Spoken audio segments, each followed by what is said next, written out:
So let's move on to another book from just a decade later. Also written by a British author.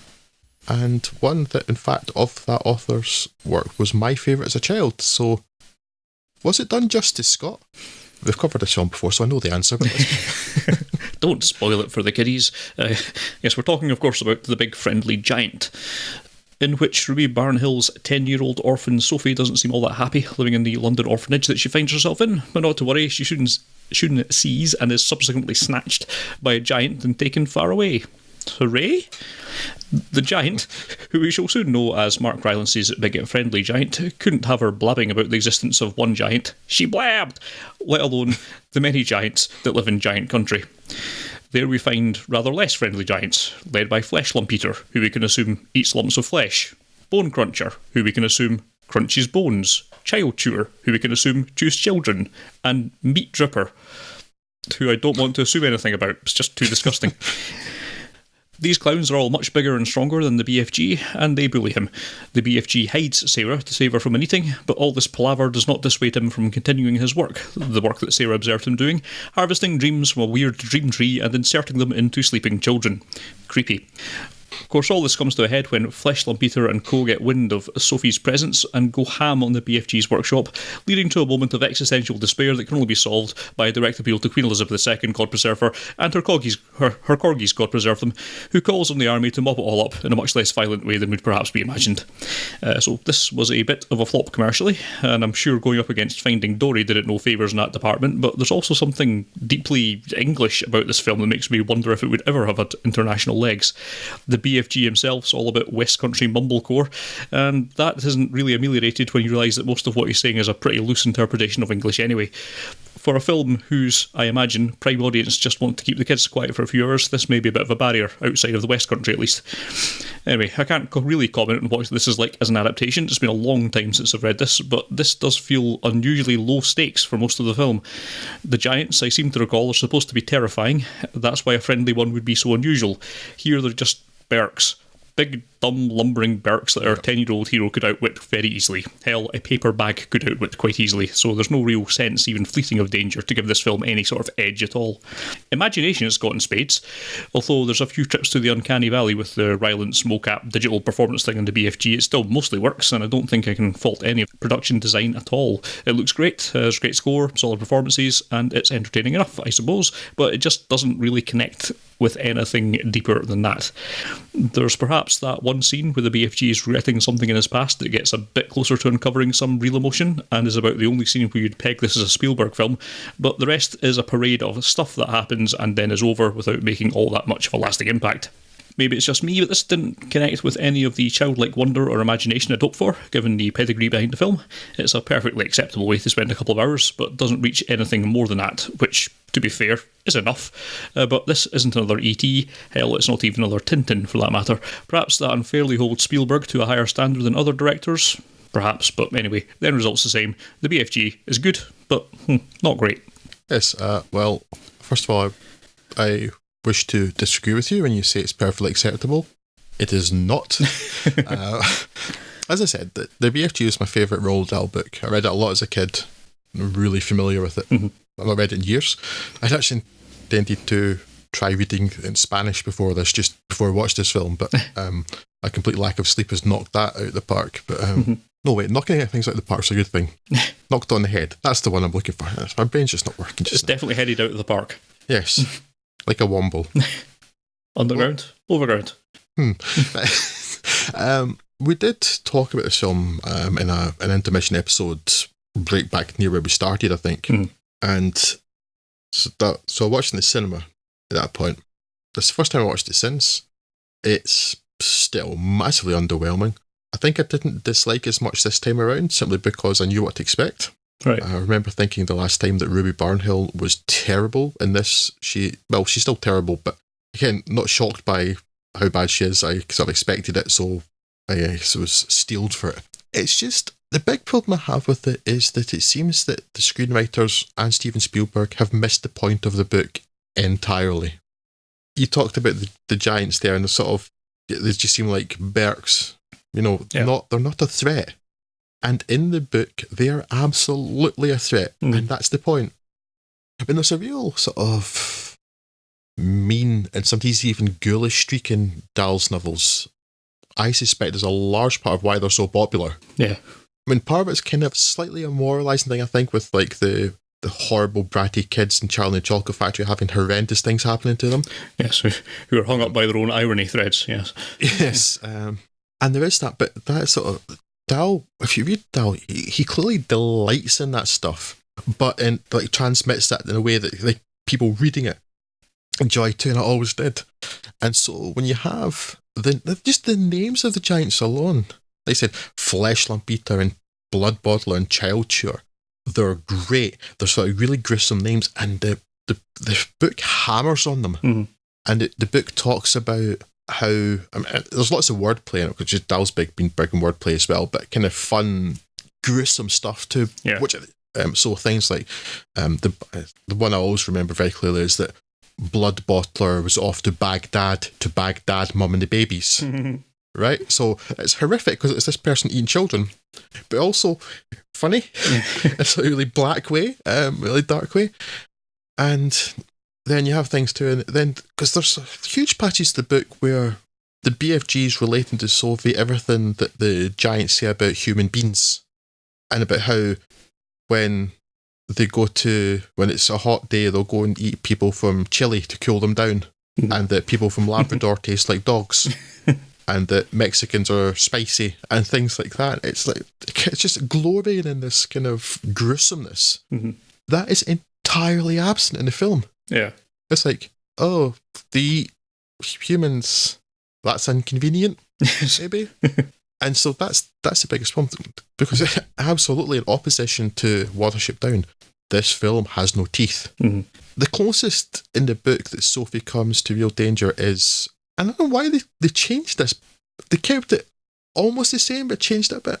I'm a different giant, but the Blood Bottler comes into the cave. Again, so I'm remembering all this from childhood. I don't even have to read the book again. It just made such an impression on me. The Blood Bottler comes into the cave, picks up the Snozzcomb because he smells something in the cave, and the BFG is saying, oh no, it's just this thing I eat, taste it. She ends up in the Blood Bottler's mouth. Yeah. And it's only saved because the thing's so disgusting he spits it out against the wall, so she's covered in saliva. She almost gets eaten. Yeah. So they almost get to that point in this film, but then do it slightly differently. Why? Yeah. So apart from that, there's never any real danger to anybody, and it's like the giants are almost background things. Yeah, I always thought that was weird in this, because it hurts the narrative as well, because the whole last third of it is trying to come up with a plan to get rid of these giants who are supposedly going about capturing kids and eating them. But if you miss like one or two lines of dialogue, you wouldn't know that they're actually doing anything to kids at all. Yeah, exactly. And there's weird things added in for no reason, like the giants are afraid of water. But again, in the book, they live in some sort of, in the kind of like Neverland way. You have to like take a left turn at morning or something to get to the land of the giants. And so it's described that the BFG, because he runs so quickly, like runs over water at some point to get. So the other giants must do it too. Yes. So where are they suggesting this, where they live, is? Because it's not. Oh, it's so strange.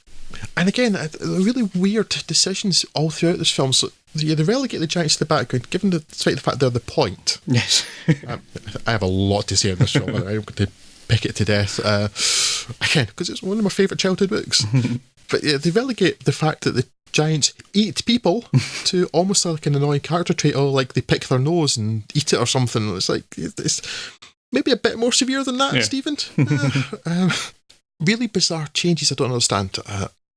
Like, okay, and I know it's an adaptation, and for different reasons you change things because a book and a film are different mediums. For instance, one bit I think works quite well visually is the Land of the Dreams. In the book, it's basically a land that's pure mist, and the dreams float about, and the BFG's incredibly acute hearing allows them to track them and catch them. That's not going to fly on screen. Whereas in the book, what they have is like the dreams are these kind of bright, whizzing lights, and it looks really attractive on screen. It's really colourful, and the giants running about this country trying to catch them. It's like, okay, That change I understand. That makes sense. You're making a film, it has to be a visual thing. That works really well. For instance, the Land of the Giants, I can't remember exactly the description, but I think it's like, is it yellowy skies, like yellow sand and blue rock, and it's really barren and empty, and a hot place that they just lie scantily clad all day, sleeping all day. They've sort of kept this not wearing much, but put them in a cold place. It looks like an island off of Ireland or Scotland. Yeah. But it looks real. It looks like a place, whereas in the book it's quite clear it doesn't look like anything on Earth. If it looks like anything, it's maybe the centre of Australia. Yeah. But that's it, nothing like this. And then why make it set in somewhere that looks so like a real place? That's really odd. Yeah, and again, particularly strange by the end when they pick them up, these buns, and then drop them off on apparently another island that is pretty much identical looking to it. Exactly. Very weird. Yeah, so this is it's surrounded by water, but wasn't that where they already were? Because again, if they got to Britain, Yes. because apparently they're all eating children in Britain, but if they got to Britain, then they must. Britain is an island. Have you not just? The film is just full of these really odd choices that I do not understand. Like, when is this set? This is a 1982 book, set in 1982. And all the helicopters. But apparently it's set in a Victorian orphanage, which is also maybe the 1950s, given the cars that are in London and the weirdly American-style dustbins and things. What? It's such a confused film. I don't know what is going on with it. It's really, really strange. So, yes, they've missed the point so much. And even the main character... I was quite disappointed with Mark Rylance in this. The CGI and the motion capture, it never looks like it fits quite right. So it's not the best stuff. But it's more just the way they've portrayed the character. It's just like your West Country mumblecore. It's a strange stuff because it's kind of almost painfully slow. I don't know why the BFG speaks quite so slowly, but it's vaguely annoying. That may just be that I don't like the way they've taken that. And that is kind of subjective. That's okay. But one of the really big things in the BFG, and it's why just that there seems to be a huge disconnect between what the story's about and how they presented it, and they've kind of missed the point of everything. The BFG's big feature is his hearing, right? And the reason he caught Sophie was because he heard her from across the street, heard her heart pounding because she'd looked out of the window and saw him. They mention it in the book, but it feels more like a metaphor. Mm-hmm. It's like, I got you because I hear all the dreams of the world and stuff, and I hear the whispers, and I hear the whispers of beetles and ladybirds and stuff like that. But no. In the book, it's not a metaphor. He hears them. Dahl goes to great pains to explain just how incredibly acute the BFG's hearing is. Yeah. He hears people breathing. That's how he catches the dreams. And then there's like what would actually be a really good visual thing in the film, because it would have looked so out of the ordinary, is that he's basically got swivelable ears. At one point, Sophie's riding in his ear, because he turns it so it's like 90 degrees to the horizontal, 90 degrees to the ground. Oh no, in line with the ground. If it's 90 degrees to the ground, that'd be normal, she'd fall out. Too tired for angles tonight. And so that was actually, because it just looks so unlike any person you'd ever seen. He can make his ears horizontal, okay. And it's a really big part of the character, and it's why his ears are so large, because his hearing's so acute. And it's his advantage against the other giants in this, because he can hear them coming. No, it's just dispatching like the thing's relegated basically to a metaphor. But in tandem with that, his incredible hearing, and the fact that what he does for, I don't think you could call it a hobby. In the film he calls it his job, but I guess it's how he spends his existence, because if giants don't die and they just pop into existence, he's got to fill his time, right? Yeah. He says, right, I'll give nice dreams to the kids of the world.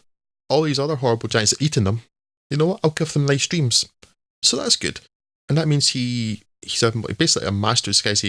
And you see some of that in the film, like he can melt into the shadows and kind of make them look like the shape of a tree or something so people don't notice them. Mm-hmm. And then some brain-dead person in charge of the Foley, which maybe Steven Spielberg was directing it, said, well, this incredible master of disguise who hides everywhere and sneaks about at night, what we should do is have the Foley for all of his footsteps sound like the footfalls of doom. Thud, thud, thud, thud, thud.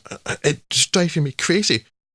He is sneaking through the middle of London and apparently sneaking past people who can't see him, and the Foley's going thud, thud, thud for every footstep. It's moronic. I mean, honestly, that's the best word I can think of to describe it. It's just so idiotic because it makes no sense. This character sneaking around, but stomping in a way that you think he's the T-Rex from Jurassic Park. So yeah, I'm getting angry about this film the more I think about it now. It bothers me because it's just missed the point so much. It's yeah, it's strange. The giants aren't the threat they should be. They're just like clumsy idiots as opposed to some sort of terrible, mean people. And there's also a bit of a disconnect too between, at some point they're basically brain dead simpletons, a bit like Hagrid's brother in the Harry Potter films, but then also cunning enough to know what the BFG's up to and to follow and things like that. And also, they're apparently cunning enough to sneak around and have spent hundreds of years eating humans and not being caught. Mm-hmm. But yeah, it's weird. There's no cohesiveness to the film at all. Okay, I've probably said enough now. This film was bad. It's a bad film that misses the point of the book. Yeah, so you convinced me. I don't like it anymore. I wasn't particularly fond of it in the first instance, but yeah, I can see it's clearly making a lot of weird decisions with a film. I'm not quite sure why. Would that just be to try and give it a wider audience? What is the point of that, or do you think there is a point? I thought this is just a mistake. It's probably just a mistake. I would think Spielberg's not perfect, and maybe this just was a bit of a misfire on his behalf. Maybe I'm thinking, trying to think about Steven Spielberg and I don't know, the last while, his film, I can't remember the last time I saw a Steven Spielberg film I really liked. Oh no, actually no, it's Mark Rylance and Bridge of Spies, so I'll stop talking now if that's actually not accurate, but I don't know. I felt a couple of times that as Steven Spielberg gets older, and I guess he's probably a grandfather now, and I mean, he was never that into the toothiness of things, back at things like E.T. and stuff, but I don't know, it feels like he's lost his taste entirely for anything with an edge. Yeah. I suppose this is from the same man that not so long ago made Munich, which was a revenge film filling a lot of murder, but I don't know, it feels like he's lost a wee bit of any desire to have an edge at all. Yeah, unless it's talking about Netflix, then he's all edgy as you like. But I would say just, I'm going to go back to the book for a moment. You mentioned it felt like quite British in many ways, and I guess it is, and that's fine. But it was really, really popular in the United States. Right. So it wasn't just a British film. In 2007, it was in a National Education Association poll. The BFG was listed among the top 100 books for children. Right. And then, let's see, this is just from Wikipedia, but these are just statements of fact rather than opinion. This is known as. In 2012, it was ranked number 88 among all-time children's novels in a survey published by School Library Journal in the US. So it's the fourth of 4 books of Dahl among the top 100. So yeah, Dahl had a big audience in the United States, so any English countries, and again, and it's been translated into many, many languages as well. So no, it's a pretty universally popular book. Yeah, so there's no excuse for it. I was looking for this number, and I now found it. As of 2009, the novel has sold 37 million copies in Britain alone. That's a fair few. With more than 1 million copies sold around the world every year. So yeah, it was popular and it's still popular. Yeah. But yeah, so again, really popular book that loved around the world, and Steven Spielberg's messed it up. You blew it, Steve. You blew it. Harumph.